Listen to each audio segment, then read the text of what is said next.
Covering more than 900 pages, Project 2025 is nearly 2 reams of paper.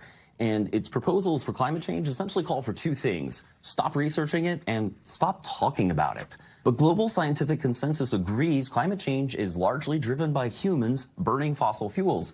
But Project 2025 denies that. Eradicate climate change references from absolutely everywhere. And in training videos obtained by ProPublica, presents a blatant lie to justify reversing climate action. Now, when I think of climate change, I immediately think of population control, don't you? When we reached out to the think tank behind Project 2025, the Heritage Foundation, a spokesperson said anyone can read the document to see what we actually call for.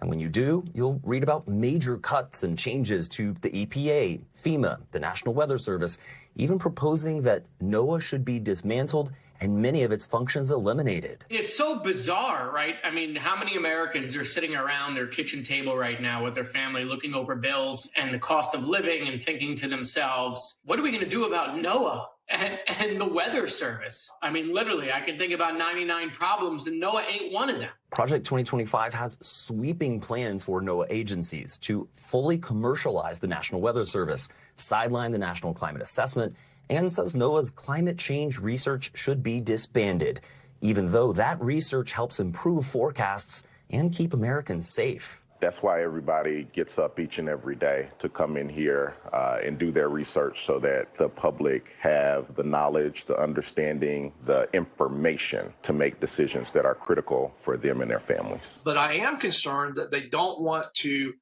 support any of the research that goes into why are these storms getting worse, because they don't like the answer, because it's an inconvenient answer if you are wanting to support fossil fuels. Craig Fugate led FEMA under President Obama, and climate change aside, he says Project 2025 could decimate communities impacted by disasters by slashing federal aid to just 25% of the total damage. It almost becomes unthinkable that states would ever be able to recover without long, costly recovery periods that would come out of state and local budgets. During September's debate, I don't want to read it. Former President Trump distanced himself from the plan, despite it being largely written by former officials from his administration. His campaign told us that only the president and not any other organization or former staff represent policies for the second term.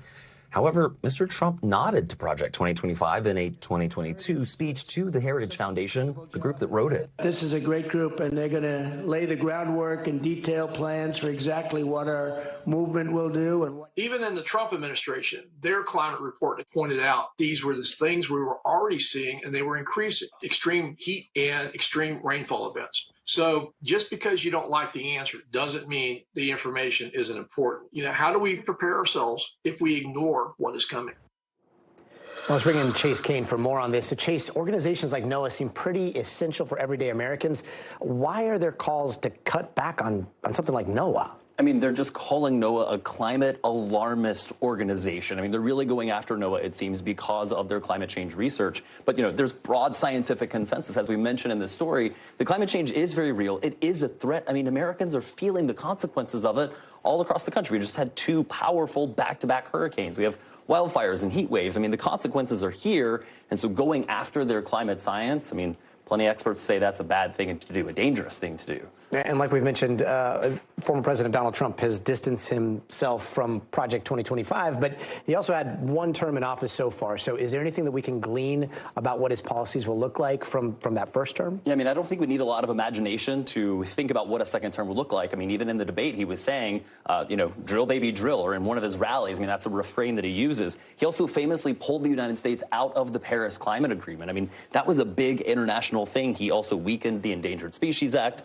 weakened fuel economy standards for cars and trucks. He scaled back protections of the Clean Water and the Clean Air Act. I mean, some tallies say that he either weakened or repealed more than 200 different environmental regulations in 1 term. So we can only imagine what a second term would mean, Gotti. Thanks for that history. Chase Cain, thank you. Of course. Thanks for watching. Stay updated about breaking news and top stories on the NBC News app or follow us on social media.